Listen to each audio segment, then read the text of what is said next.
Bonjour à tous, bienvenue à la revue d'actualité de ce vendredi 31 mars 2023. C'est officiel, la CAF confirme les dates de la prochaine CAN en Côte d'Ivoire.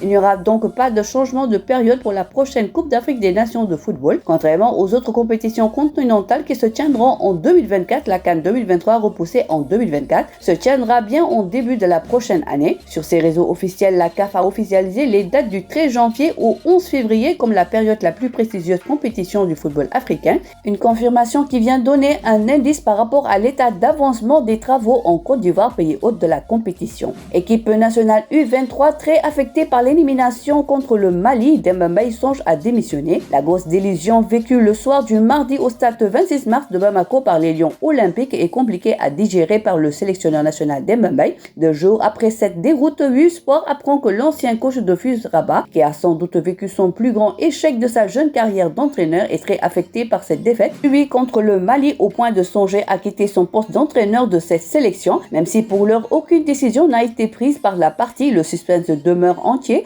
pour l'avenir du technicien sénégalais en sélection. Mondial U20, l'Argentine pour remplacer l'Indonésie. La nouvelle est tombée ce mercredi. La FIFA a retiré l'organisation de la prochaine Coupe du Monde des moins de 20 ans à l'Indonésie, qui n'entend pas voir Israël franchir son territoire pour participer à la compétition du 20 mai au 11 juin 2023. Conséquence, les candidatures de plusieurs pays se sont bousculés dans les dernières heures afin d'accueillir finalement le tournoi. Parmi les nations qui sont prêtes à abriter cette 23e édition, l'Argentine, et à en croire les informations de la presse argentine, le pays champion du monde est tout proche d'être confirmé comme hôte de cette compétition. Ajoute que l'association du football argentin est déjà au courant en attendant la confirmation de la FIFA. Serie A impressionnant cette saison à la Salernitana, Boulaye Dia fait également parler de lui en équipe nationale. Auteur de débuts et 4 passes décisives en 24 matchs de championnat cette saison avec son club. Le joueur prêté à Villarreal pourrait ne pas retourner du côté de la Liga. En effet, la Salernitana est déterminée à lever l'option d'achat de 12 millions d'euros sur Boulaye Dia pour ensuite le revendre au plus offrant dès cet été. On parle notamment de 20 millions d'euros que le club de Serie A s'attend à recevoir de la part de certains clubs anglais, comme West Ham et Everton, intéressés par le profit de l'avant-centre sénégalais. Ainsi, la Bersagliera fera un bénéfice de 8 millions d'euros sans compter les services que leur a rendu l'ex-joueur du Stade de Reims. Notons que le prêt avec option d'achat de Boulaye Dia à la Salernitana prend fin le 30 juin 2023, soit dans 3 mois. Real Betis blessé avec l'équipe nationale, Youssouf Sabaly absent de l'entraînement ce jeudi. Après 2 semaines de trêve internationale, les internationaux du Real Betis ont effectué le retour à l'entraînement ce jeudi 30 mars, à l'exception de l'international sénégalais Youssouf Sabaly. L'arrière droit de 30 ans s'est blessé dans la demi-heure de jeu du match Mozambique-Sénégal à Maputo. Il souffre d'une entorse à la cheville mais devra effectuer des tests supplémentaires afin de déterminer l'étendue de sa blessure. Il pourrait cependant banquer le déplacement sur la pelouse de l'Atlético Madrid dimanche à l'occasion de la 27e journée de la Liga. Leipzig et Abdou Diallo de retour dans le groupe face à Mayence. La trêve internationale aura permis à certains clubs de récupérer des joueurs blessés. Parmi eux, Leipzig qui va retrouver Abdou Diallo, victime d'une blessure à un genou et absent des terrains depuis le 20 janvier dernier. Le défenseur central international sénégalais fera enfin son retour à la compétition pour la réception de Mayence, son ancien club. Et après-midi 13h30 GMT pour le compte de la 26e journée de Bundesliga. Abdou Diallo n'a plus joué en match officiel depuis l'élimination du Sénégal en 8e de finale de la Coupe du Monde. On termine par du lamb. Le CNG donne une semaine à Ama Baldé pour son certificat de guérison. Le mois d'indisponibilité qui avait été donné à Ama Baldé dans le cadre de sa blessure, qui avait imposé un report de son combat contre Gris Bordeaux, est arrivé à expiration depuis bientôt 1 mois sans que le lutteur ne donne d'informations sur son état. Béracène a envoyé une correspondance à Abdou Baroum, manager de Solobondo, en lui recommandant de bien vouloir accompagner Ama Baldé auprès du président de la commission médicale du CNGL. Les examens médicaux et une suite à donner, et Béracène ne laisse pas trop de marge de manœuvre au fils de Falaye, car au cas où cette recommandation n'est pas exécutée sur 8 ans, je me retrouverai dans l'obligation de déduire que votre poulain est déjà guéri et une date du combat sera fixée dans les plus brefs délais.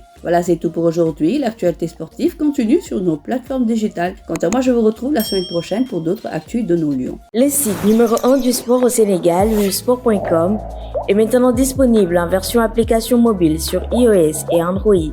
Retrouvez l'actualité du Sénégal pour tous les sports en direct sur votre téléphone. Football, lamb, basket, sport de combat, athlétisme et bien d'autres disciplines. Toutes les statistiques des championnats sénégalais, les matchs, les résultats, les classements à suivre en direct sur votre application Busport.